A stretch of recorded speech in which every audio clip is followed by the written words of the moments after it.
Depuis le début, je cherchais quelqu'un pour m'aider, pour me soutenir. Et je suis tombée sur ce collectif qui est d'un grand soutien. Et bien, il m'apporte que ce sont des mamans qui sont, essentiellement des mamans pour mon cas, qui sont dans la même situation que moi. Donc on parle le même langage et on a surtout le même combat. Ce combat de justice, qui pour l'instant c'est pas de la justice mais de l'injustice. Cet homicide routier, déjà, c'est un grand pas en avant. Alors pour certains, c'est juste un mot, mais c'est tellement plus, parce que l'homicide routier, oui, mais c'est tout ce qui en découlera derrière quand tout sera acté. Parce que pour moi, quand je regarde les documents, quand je vois que l'homme qui a tué ma fille, et on parle d'homicide involontaire, non. Pour moi, c'est pas de l'homicide involontaire. Moi, ça fait 4 ans que je ne suis pas un soir avant de m'endormir pour me dire, le jour du procès, j'ai ça à dire. C'est peut-être la seule chose qui me fait avancer pour attendre justement ce procès. Parce qu'il va falloir qu'il entende. Mais à l'époque, moi j'avais demandé, avec mon mari, on avait demandé au juge d'instruction de le rencontrer.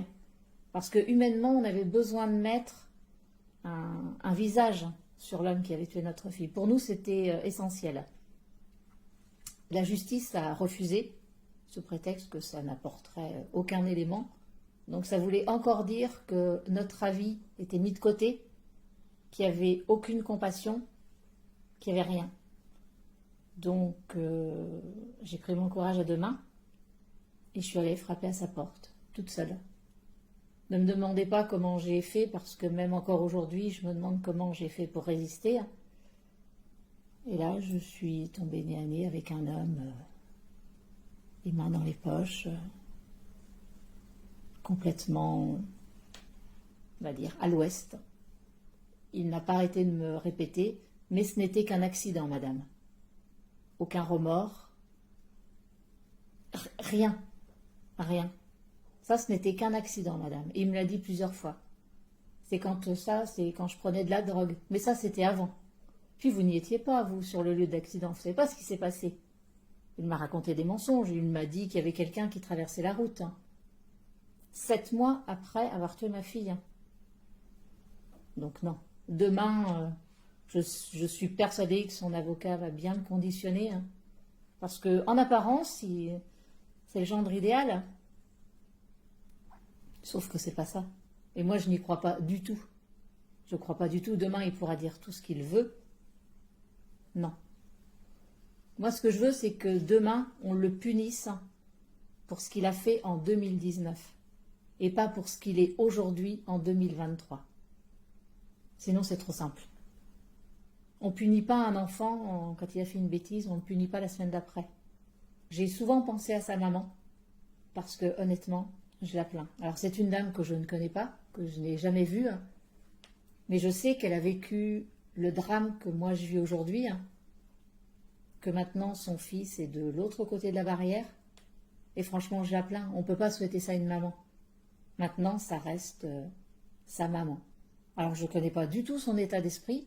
Je ne sais pas si elle est là pour le soutenir, si elle est là en tant que maman, si elle cautionne ses actes, ses faits. Je n'en sais rien. Je ne sais pas du tout quel genre de maman c'est. Mais d'emblée, j'ai plus envie de la plaindre qu'autre chose. Je voudrais que chacun prenne conscience qu'on ne peut pas faire n'importe quoi quand on a un volant entre les mains. Alors je dis toujours, il faut faire la fête, il faut s'amuser, parce que ça fait partie de la vie.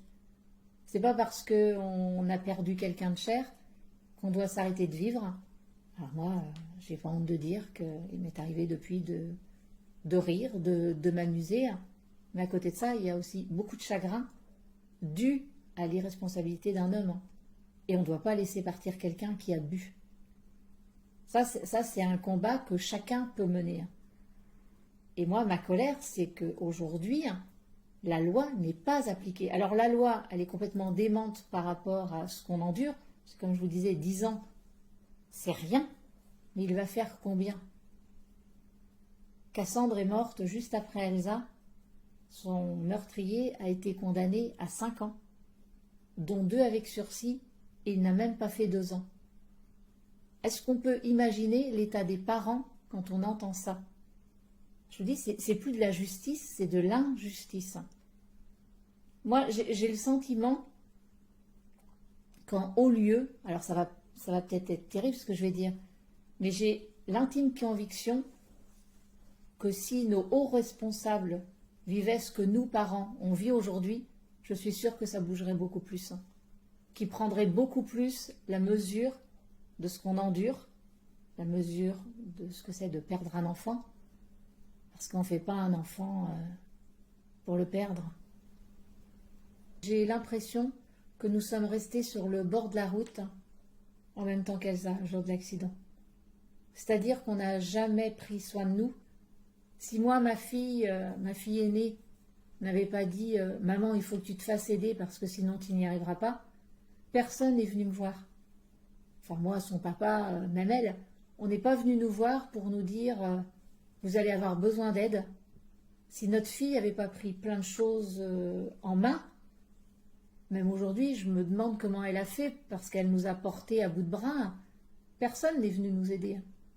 On a toujours eu l'impression qu'on considérait beaucoup plus l'état d'esprit de l'homme qui a tué notre fille que nous.